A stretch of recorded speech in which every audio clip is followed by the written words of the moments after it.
We're rolling. Nice. We're recording. Swig of your beer.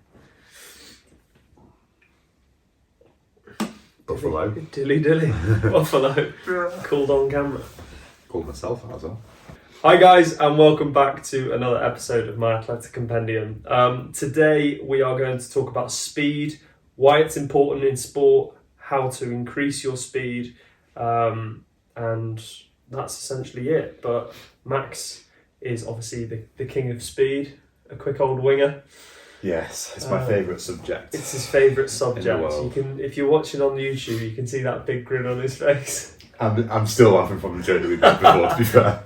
We might share it with you after. Maybe. So yeah, Max, what are the benefits of speed in sport? The speed aspect that's going to be beneficial, but also that acceleration, being able to change direction quickly to accelerate away again, get up to top speed quickly. Yeah. To make line breaks in rugby, or to chase down tacklers or defenders, or Get away from your opponent.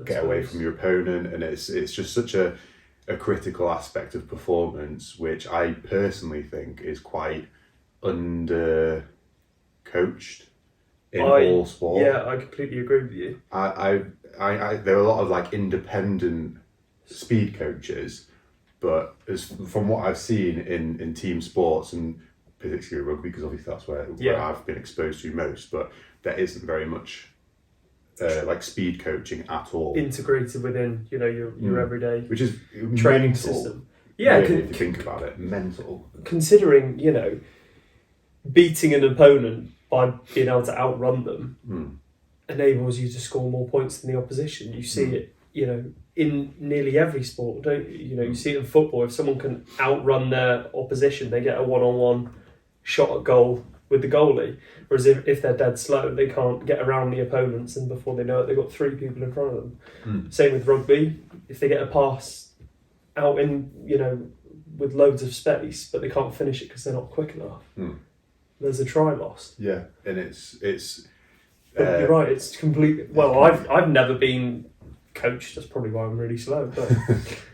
But yeah, it's definitely not part of the main bulk of training, is it? Everything is skills based, but I suppose speed is a skill there.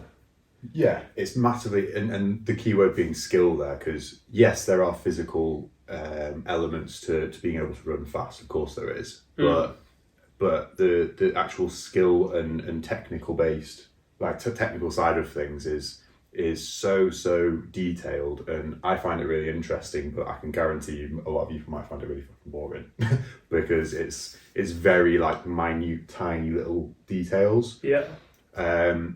And sometimes it can be for a lot of people that I've coached, it can be quite like repetitive and quite repetitive and just a little bit frustrating almost, because a lot of the stuff that you do, it's like A walks, A marches, A skips, and they're just basically movements. The letter A. Oh right. Yeah. A walks, A skips, A marches, and it's basically a walk or a march that's in the sort of running movement, like that sort of technique. Yeah. And it's all about sort of teaching you how to put force through the floor. Yeah. In with A skips and stuff like that. That's for sort of top speed work, because it's putting force more vertically than horizontally. So as you accelerate, you're putting more force horizontally, or than you would if you were at top speed, which is all vertical. Because you're leaning forward. Because you're leaning forward, but because you're accelerating, you're trying to push force backwards through the floor to accelerate, to move yourself forwards. Hence the sprinters at the start of the race have the blocks. To push against. Because the blocks allow you to push backwards a lot easier than if you didn't have them. Right. Because without blocks, you're putting more force through the floor, so you're not just falling flat on your face. Yeah. So that acceleration phase and that angle that you're at, that your torso is at, allows you to go forwards quicker. And then that slow rise, as you start to reach a higher speed, you start to become more upright, and then it's all about putting force through the floor vertically, and then with the placement of your feet being behind your hips or your centre of mass is going to allow you to maintain that top speed. Right. But otherwise, it's all, predominantly vertical force. So with a lot of sprint training that I see, if I do want to increase my speed and I go on a program, it's lots of 20 meter runs times 6, and then you'll do 4 sprints of 50 meters, and then you might do a 80 meter sprint for 3, and then next week it will be slightly varied on the amount of reps you're doing. But in terms of, is that useful if someone's technique is terrible? Because I'm constantly told that my contact time with the floor. So let's start off. Contact time with the floor. What's important about that? It's the contact time on the floor varies on depending on what portion of the sort of acceleration phase you're in. And it's all about the quality of the contact that's on the floor. So like I said before, with it being horizontal or vertical forces, if you're in your acceleration phase and the contact on the floor is too vertical, then you're not going to get that hard acceleration and you're going to pick up quite quickly. And when I say pick up, I mean, when you're accelerating, you want to be in that sort of lower position. But if you're picking up too early, you're standing upright too early and you're destroying that acceleration phase. So it's not just about the foot contact time, but it's also about the quality of that contact. But with contact time, you've got to be really punchy with it. So no matter whether you're accelerating or at top speed, that foot contact time has to be really forceful, really powerful, because, and this is quite bizarre perhaps if this is the first time you're hearing about speed training, but running and accelerating and sprinting is very, very physical, and it has to be really, really aggressive and forceful, which sometimes you don't really think about. But if you're doing it properly with the correct technique and the correct angles and so on, and you're being forceful, that's what's going to make you a quicker person. When you mentioned before, when you were doing your sort of reps of 20 meters or 40 meters or so, that's good from a physiological standpoint, where your running capacity is going to be better, so your sprint endurance will improve, and your repetition will improve. But if you're not working on your technique, there's only so far that you can go, because you're just working on the capacity and the physical qualities. Right. Whereas, working on things that are slower paced, like what I mentioned before with A skips and so on, and B skips as well, it's a slower velocity, which is a key word for sprinting. It's just a slower velocity, but it's working on the fundamentals of sprinting, and it's all about posture. It's all about the movement that you do at your hip, the movement that you do at your ankle. So talk us through the acceleration phase, because to me, although accelerating is, it differs whether you're set up. For example, if you're running a 100-meter sprint, you're off a block, you've got 3 points of contact, 4 points of contact. That's where I'm going wrong. But for example, in rugby or in football, where you've got almost a rolling start, you're not in that really low position. Potentially you've got to catch a ball. Where do you... Is that something you run over in your head, or is that something you just develop over time to... Where do you start? Because surely people just go, I need to run quick, and they run quick, and I suppose they haven't worked on the technique, so it's not second nature to them. But where would you teach someone these fundamentals, and how would you talk them through developing their... Good. So their postures and their techniques? In terms of working on technique, it's better to, it's easier to start from a standstill. So a lot of the time, especially, if we're talking about team sports or even, court sports, so like badminton or tennis or anything like that, is let's start from a standstill, 2-point start. We're just running forwards, just so we can teach you the fundamentals of acceleration and where to apply the forces, where your foot placement is, what you're doing with your torso angle, what you're doing with your shin like angle compared to the floor, things like that. So start from the standstill, and then as you start to understand the concepts and the technical aspects of acceleration, then you can start to do, okay, let's do a rolling start. Like, okay, so at this point, with a rolling start, how can you accelerate effectively if you're in an upright position already?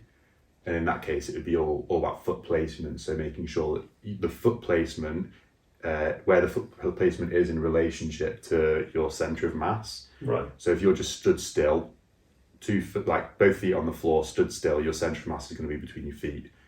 Same if you're on a rolling start, but that center of mass is going to be on the move, right? So if you're wanting, on a rolling start, say you're sort of going at a sort of jogging speed and you want to do a hard accelerate straight forwards, your foot placement is going to have to be behind your hips, which is roughly where you drive backwards to go forwards. Exactly. So that aggressive force needs to be applied, in that horizontal motion, plane of motion. So your foot placement needs to be behind your hips to accelerate forwards.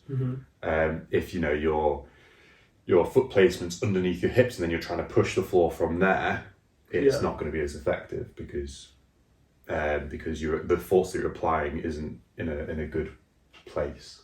So that's why professional sprinters on 100 meters basically start horizontal, don't they, with their 4 points of contact? Yeah, because they're driving backwards. Yeah, it allows their feet to be in a position where they can apply a maximal amount of force to project their hips as far as they can in that first step. So, they've got that staggered foot start, and then they're going to press off both feet, projecting as much force as they can, so their hips are going to travel as far as possible on that first step. So they'll push off both feet. As soon as they've extended that back foot, that knee is going to drive forwards, and then that front foot, or originally it was a front foot, is going to again drive backwards, and then do that triple extension. So triple extension being a hip, knee, and ankle. All those joints are just going to extend in a perfect line, right? And really, really forcefully. And as soon as that's happened, they're going into their next step. Right. To which point their other foot, the original rear foot, is going to be in that position, ready for another good foot strike. Right. Behind your centre of mass to accelerate forward. So what are the most important things? What are some takeaways that people can do for the acceleration phase? Or is it more of a case of, I don't know, maybe I'm trying to make it too simplified, but is it a case of you'd have to look up someone's technique and evaluate that? Yeah, so,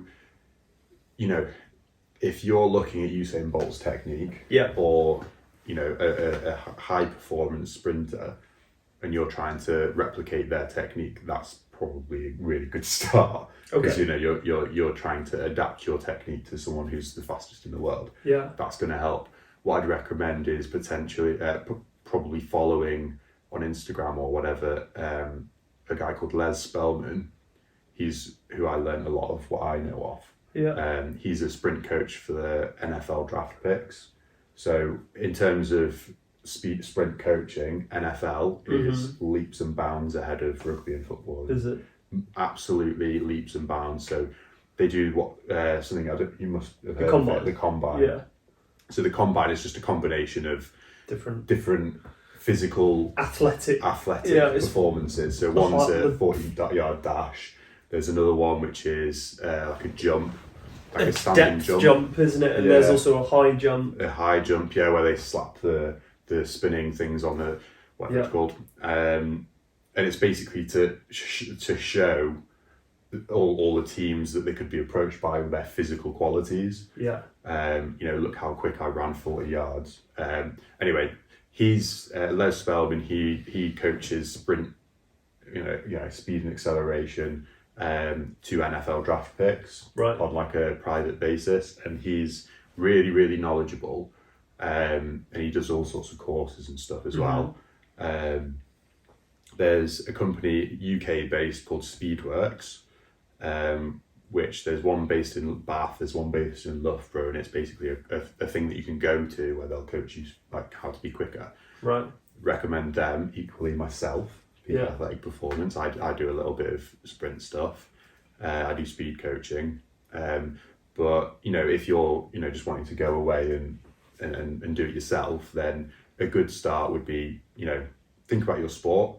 Mm-hmm. Is it are you ever going to do a 3-point start or a 4-point start? Are you going to be on the roll? Are you going to be stationary, 2-footed, and work from there? Mm-hmm. Most of the time, start 2-point start, 1 foot in front of the other, and just practice and learn how you can accelerate from that 2-point start, or from a rolling start, like you said, and thinking about, okay, where am I putting my feet? Where am I? How? So when you say where are you putting your feet, obviously they have to be behind your hips. Not necessarily, because if you're wanting to accelerate in that direction, you're not going to put your feet behind your hips, they'll be to the side. So or if you need to go backwards because you're offside or whatever, then that's what I'm saying. But also like how you apply that force as well. So something that's really useful to help acceleration and that force development is a power clean. So like a clean in Olympic lifting, because it's that triple extension. So you're going from triple flexion, so that start position, say you're starting from the bar on the floor, and you're doing this triple extension really, really forcefully, and that movement's mimicking you that acceleration and that sprint where you're triple extending your hip, knee and ankle. So are you triple extending all the way through a sprint, or is it just in the acceleration phase? All the way through. So you're going from that foot placement, you've got triple flexion. I'm not sure exactly what degree that there'll be at each joint. I could look that up though, but you're going from that triple flexion where the foot placement's just behind your hips, your centre of mass, and then that forceful punch into the floor, and then triple extension, hip, knee and ankle, that's fully extending.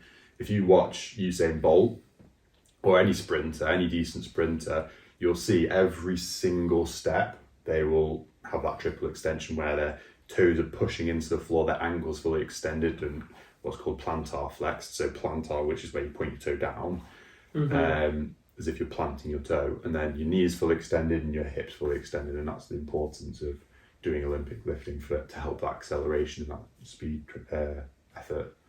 So how can someone?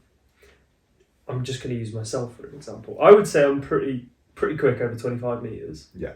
I'm there's quite a few quick boys in our rugby team, and I reckon over 25 meters I can stay with them. Yeah. After you get out of that acceleration phase and you're in your top speed, everyone just overtakes and just keeps overtaking, and I just seem to cruise at a certain speed. Yeah. And no matter how much effort I'm putting in, I just stay there. So you're using all the physical quality. If you're putting max effort in, you're using the physical element of it. Yeah. It's your technique that's perhaps letting you down. So what are there any sort of things I could implement just by you telling me without even looking at my form? Yeah. Or are there... I mean, there are things that I like, bits of advice I can give you, but without actually looking at it, I couldn't tell you, okay, that's wrong, that needs correcting. Yeah. However, what's really, really common amongst the people that I coach is their foot placement, and you'll be able to know this yourself just with me explaining that, is what part of your foot are you landing on? If you're landing on your heel in particular, you have to have that foot placement in front of your hips, which is slowing you down. As soon as you plant your foot in front of your hips, you have to have that force is going to slow you down, and then as your hips pass over your foot, you can then start accelerating. Does that make sense? Right. So if your foot placement's in front of your hips, which it often is with people, that's going to slow you down, your hips will pass over your foot, and then you can start to speed up again. So that's why they always advise running on your ball of your feet. Yeah. Really. Yeah, I mean, that's quite how do I explain this? It's quite that bit of advice it's not because you want to be landing on top of on your toes or on your forefoot, because if you can still do that but have your foot placement in front of your hips. Right. So it's kind of like a bit of a not a great way of explaining it, but all they're trying to say by running on your toes is that your foot placement is underneath your hips or behind, which is going to encourage you to have a forefoot strike. Right. So because I think I was told I overreach, which is similar. Which is exactly it's also called a shin roll, which is where you plant your foot in front and then your shin rolls over your ankle, which is another, like, because you want your knee to be in front of your ankle. Yeah. In that foot strike, because that angle is allowing you to push backwards, right, rather than forwards or over the top of your ankle and going straight down.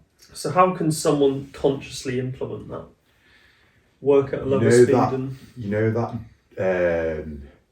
okay, one thing is when you're running at top speed, I'm talking about max velocity now, you want to have a slight forward lean. It should almost feel like you're falling over, and each step is stopping you from falling over.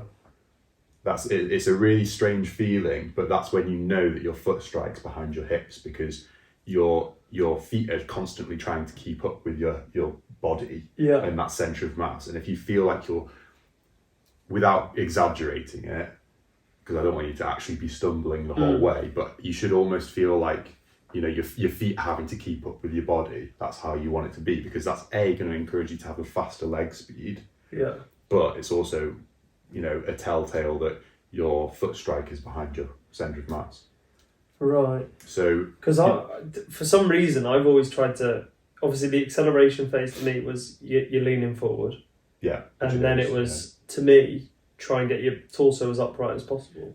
Upright, yes, but with a slight forward lean. Right. Ever so slight. So sort of chest up. Yeah, you want to be upright. Yeah. But because your foot strike, your torso's upright, but your foot strikes beneath your hips or slightly behind, which is pushing you forward still. And there's no deceleration, it's just pushing you forwards constantly. But you should have that ever so slight forward lean. It's only very subtle, but that's what's going to keep you, driving in the right direction. Yeah, exactly. I'm with you. With no forces opposing you. And this is something, because I'm terrible at speed, so I've got loads of questions.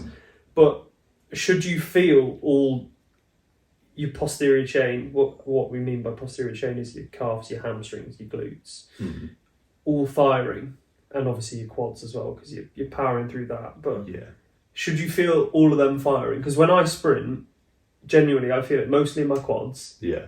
I might feel a little bit in my glutes, but I very rarely feel it in my hamstrings, and I very rarely feel it in my calves, apart from the acceleration phase. Okay, so I'm going to answer your question by asking a question. So if you're doing a triple extension, which I've mentioned is a very, very key aspect to acceleration and top speed. Yeah. When you're doing a triple extension, like a clean, for example, that explosive second pull and transition phase, what muscles is that working predominantly? Posterior chain. Yeah. Your calves, your hamstrings, your hamstrings, your glutes. And when I clean, I feel all of that engaged. Yeah. Because it's under load, so it is easier. That's a telltale sign that your technique can do with some work. My technique is shite. Yeah. Is that what you're saying? Basically. Yeah. Because sprinting and accelerating sprint and max velocity work is very hip dominant. It's a lot of force using your glutes and your hamstrings, mainly your glutes really. And that's why a lot of the time, you should be activating your glutes before you do sprint efforts. Right. And your hamstrings as well. You need to be activating those two sort of prime muscles, because they're the two muscles that are doing a lot of the work. Not all the work, but a lot of the work. And then you will feel it a little bit in your calves, because if you're doing it correctly, you need really, really stiff ankles to help sort of that first contact through the floor. So there's no wasted energy, because as soon as you have a bit of movement in your ankle in that foot strike, it's force that's wasted. It's just leaking. It's just leaking out. You need that ankle to be really stiff on that placement, and then drive, and then get that extension as you power away. And how important is mobility with speed? So especially when you're accelerating, you need to have good hip mobility to, because if you're extending fully at the hip, with that driving leg, and then the opposite leg is coming forwards to have a really big exaggerated knee strike is probably the wrong term to use, but to drive your leg forwards, that distance, that angle between one thigh and the other thigh needs to be really, really big. So your hip flexor needs to be mobile, your glutes need to be mobile, your piriformis needs to be mobile. So when you say it needs to be really mobile, how mobile are we talking? Are we talking 90 degrees? Are we talking nearer 180? When you can pull your knee to your chest, sort of? Yeah, it's not, obviously when you're sprinting, you're not going to have your knee to your chest. No. But it needs to be decent. And the angles, like the specific angles that are hit by some good sprinters, I'm not sure of. Yeah. I'd have to have a look at that, but you do need to be mobile in that area to help with that thigh split. In terms of mobility in your ankle, not so much. Because that's more stiff. You want that stiffness in your ankle. Obviously, you want to be able to extend it fully. But in terms of dorsiflexion, which is the opposite of plantar flexion, so where you pull your toes up towards your shin. Yeah. Yes, it's something needs to be decent, but it's not. It's not massive. It's not mega. So. Because again, for myself, my hips are always tight. Yeah. And then that's probably because I sit down at a desk job most of the day. But my hips are always tight. I'm always slow. Yeah. Probably got shite technique. Obviously I need to work on my technique for my sprints. Yeah.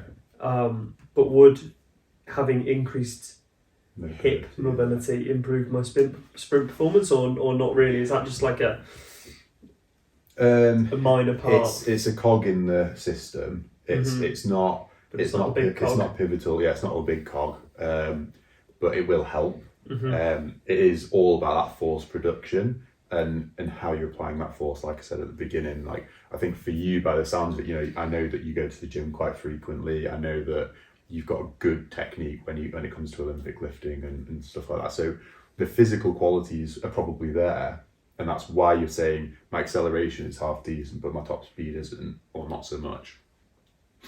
Excuse me, but so that kind of indicates to me that it is just a case of you've got all this force that you can apply, but it's just learning how to apply it.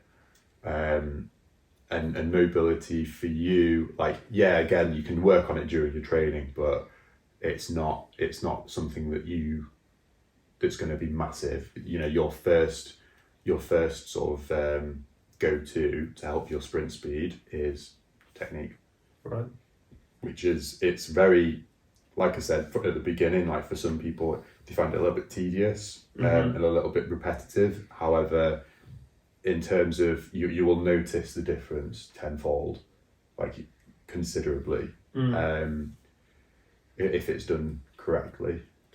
Because I suppose it's, when you're saying it's repetitive and boring, the repetition, I suppose I've ran in, how I've ran for my whole life, and that repetition, I suppose you need, is because when you're catching a rugby ball and you've got someone in front of you and you want to run around them, you're not thinking, okay, I need to triple extend on my hip, I need to drive with my, my foot placement needs to be backwards. That's all second nature. 100%, yeah. And by doing those drills time and time again, although it's boring, is turning it second nature, so that when the time comes, you don't have to think about it. It's all in place and you've done the work, and you can make your way around that. If you do, defender. If you do a 10-week block, not even 10 weeks, but just as an example, if you do a 10-week block, right, where you're working on your speed endurance, you're working on your repeated sprints, you're working on your technique, you're doing your A series, you're doing the physical qualities, you're doing the S&C work. Again, for you, you'd probably prioritise that technical side of things. If you do that for 10 weeks, and then I said to you, okay, and we test you at the start and we test you at the end, I'm going to say before you're testing, don't think about anything. Don't think about anything, just put force, like just put effort into it. Just sprint like you did the first time. That's all I'd say. I wouldn't say, remember to do this, remember to do this, remember to do this, because half the time, half the time you're going to be thinking about, okay, am I triple extending? And because everything happens so quickly, it's not, you don't know if you've done it or not, because as soon as you think about triple extending with my right leg, my left leg's already gone and I'm back on my right leg. So there's no point in thinking when you're testing, especially, but when you're doing that sprint, like that max effort, there's no point in thinking because it happens too quickly. Yeah. So by that 10 weeks or by the end of that block where we've been absolutely smashing your technique for 3 or 4 or for even 5 days a week, we've been smashing your technique. It should be like that. You shouldn't have to think about it. Right. Which is good because you put all that energy and all of that work into making your technique spot on. It should be second nature. It should be natural. So for someone like myself, because I'm sure there'll be lots of people in the same boat, want to get quicker. Technique is rubbish, don't know where to start. Obviously everyone is different, but what's a sort of average speed working block? Obviously you've said I'd prioritise my technique. So would that need to be a daily thing? Obviously the more you do, the more efficient you get, or how would you structure someone's program if they're listening and they want to implement this themselves? 5 days a week, 4 days a week, 3 days a week? It depends on the individual. I would say if like for my clients, for example, I would do 4 days a week, Monday, Tuesday, Thursday, Friday. The start of the week would be more force based. Yeah. So thinking about Olympic lifting, the gym side of things perhaps, and then working on acceleration because that's force based. You put a lot of force into the movement, into that acceleration. So that would be phase. part of the gym work, would it? Your training there. Yeah. Right. Yeah. Not necessarily in the same session, but it would be, part of that start of the week force aspect. And then the Thursday, Friday, sort of towards the end of the week would be more velocity based, so more speed based. So that would be fly-in sprints. So there's no acceleration, you just build the speed up over, 30, 40 meters, and then you hit that top speed, that max velocity, and you're working on that top end speed, the actual speed that your legs, your thighs are crossing, and the actual speed that you're working at, but also that technical side of things as well. Right. So you do your A series like within that warm up, and then you'd go into your fly-ins. So the A series is those drills. You can just Google them or YouTube them. Look at Les Spellman. Look at what I've put out there. On your Instagram. On my Instagram, and then complete the A series and just make sure that you're not just like, okay, yeah, he's doing this and then just doing it. Like actually look at what I'm doing and try and make it identical. Pick it apart. See exactly what they're... See where I'm placing my feet, where I'm like what I'm doing with my ankle, what I'm doing at my knee, what I'm doing at my hip, and really like make sure that it's absolutely the same. Yeah. Because it is a case of one size fits all. It's just you have to replicate model that. It. You have to just model that.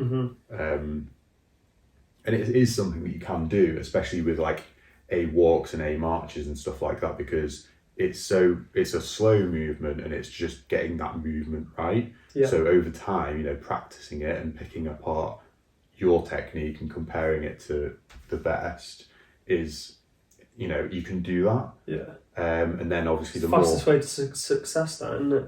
Find someone who's doing something really well, model it for ages, learn their skill, and then you can develop your own way of doing it. But exactly, learn from the best. Exactly, but with sprint, there's like with sprint and like speed coaching and learning and developing your acceleration and your max velocity, there's so many aspects to it. However, that is the best way. There's no like in terms of technique, there's not much variation. Like there's no like rabbit holes. Like there's no, you could do it like this or you could do it like this. Yeah. In terms of technique, it's very much, that's the technique. Yeah. And then you've got to nail it yourself and then get the physical qualities to improve it. Right. So going back to that, you know, you mentioned 3 training sessions a week. How many weeks would it roughly take? Just like any kind of block of like strength, like in terms of gym work, it's just like any block. So you can do 6 weeks, you can do 8 weeks, you can do 10 weeks. I wouldn't. And when would you redo that cycle? So say you do, you know, the longest I would do is probably a 10-week block. Yeah. Because if you're programming yourself right, the start of it will be more physical based, and then you'll slowly make it a little bit more velocity based. So force based and then velocity based. Excuse me. So you go through that 10-week block, maybe have a deload week.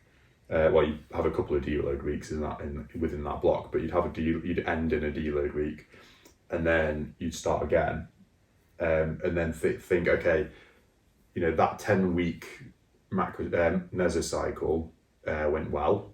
I still think as a runner, I'm more of a force-based runner, so I'll keep developing that and working on what I'm force-based runner. So you know, better at producing force like you are. So you're good, you know, you're a good strong lifter, but it's just the actual velocity side, like how quickly you produce that force.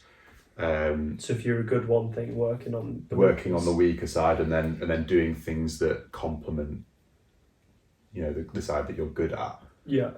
So for me, for example, I'm kind of the opposite of you in terms of my technique is good, or, you know, somewhat good, but the way that I apply the force on my first 2 or 3 steps is not great. Yeah. Like if I was to do a 100-meter sprint and I was the same when I was a kid, my first 3 steps, like over the first like 5 or so meters, were pretty crap. My reaction time was pretty crap. Yeah.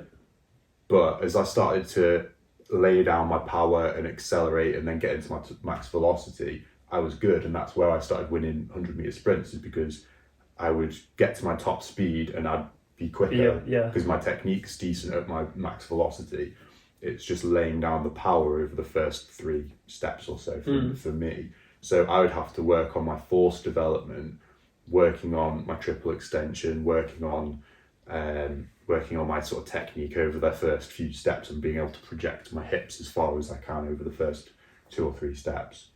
Whereas mine would be that speed based, the top end speed. Your force production's good, but like how you apply it, you can always work on that. But that's what you're both better at. You're better at producing the force, but you just need to put it in the right direction and the right. Well, from a kid, you know, I was playing decent school rugby, went to decent college, we played decent college rugby, and we had a strength and conditioning coach, and I always thought, you know, pack on more size, develop more type 2 muscle fibres, which are obviously your power producing muscles, and I thought, gonna get quicker, surely. Yeah, have to. Hey? Have to. Yeah, I have to get quicker, you know, my legs are getting bigger, I'm gonna have to get quicker. And completely neglected that technique side of things in terms of the running technique. And actually I would say I am slow. I've always been slow. And unless you take action to correct your technique, you're not going to get it quicker. I think I'm lucky, and I count my blessings, because I find really, like, what people find quite dull, I find quite interesting. So, you know, I can look for a long time. You know, like on iPhone, you can go frame by frame. Yeah. Or if you record something, I'll record myself from the side or whatever, and look at frame by frame what I do.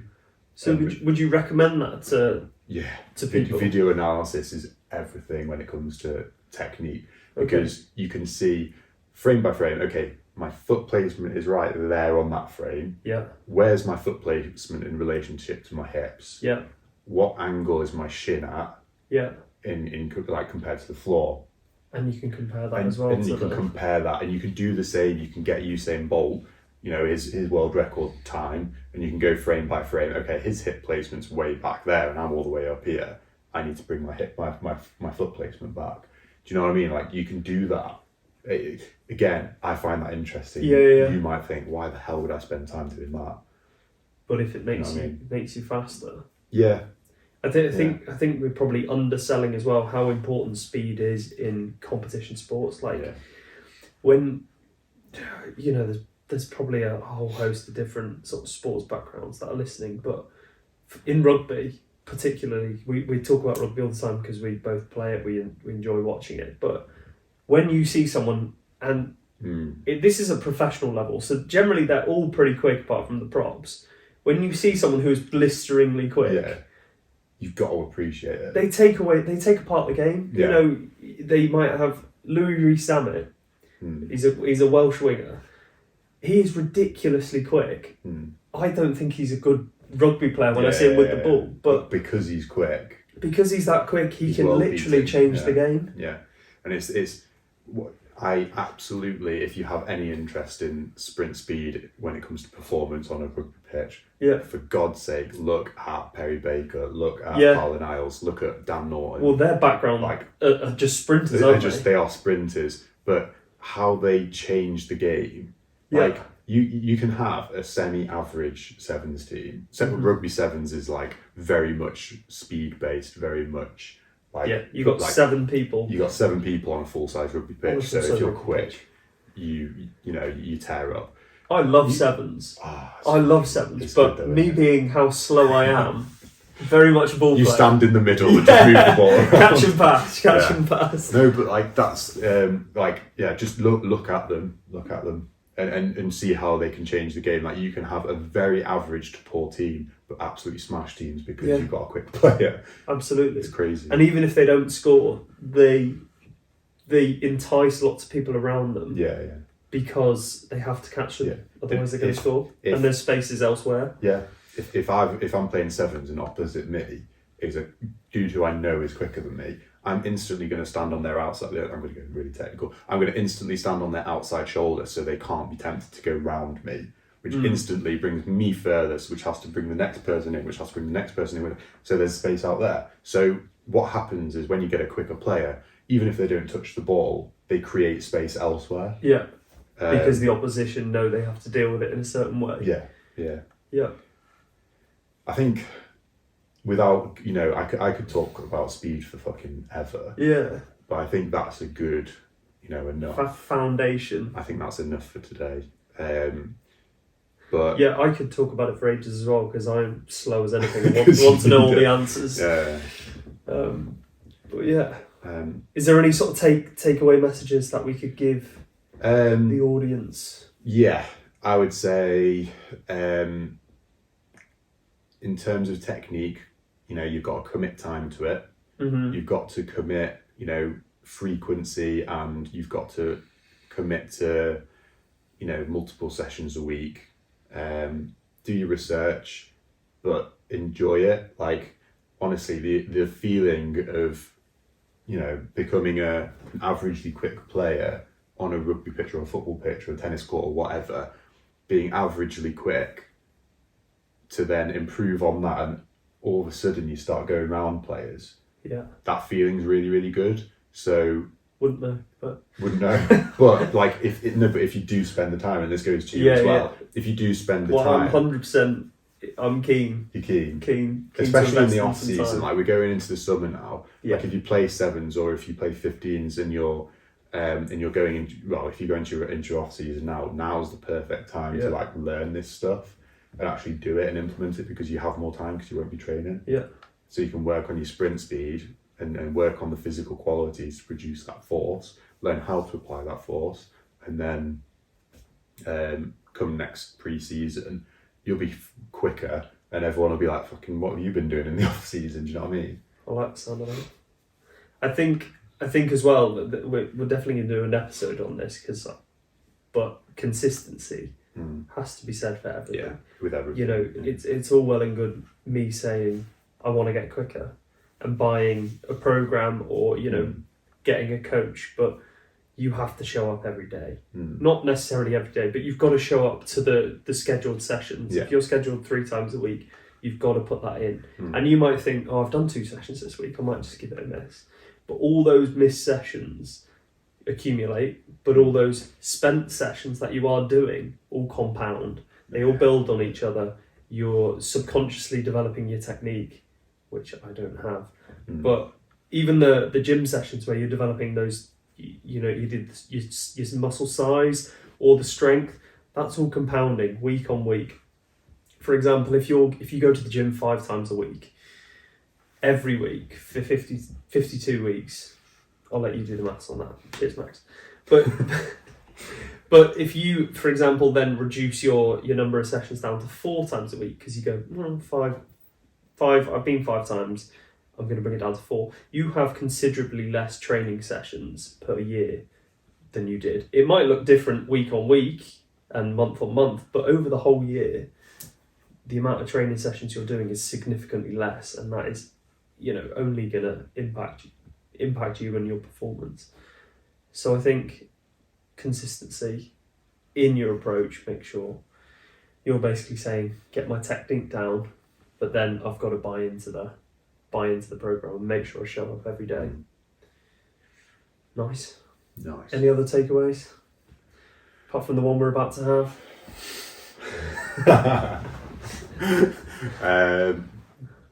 Don't eat too many takeaways. Yeah, if you want to get quicker, don't eat too many takeaways. Lovely, guys. Thanks for another episode. We'll be back next week. Hope you enjoy.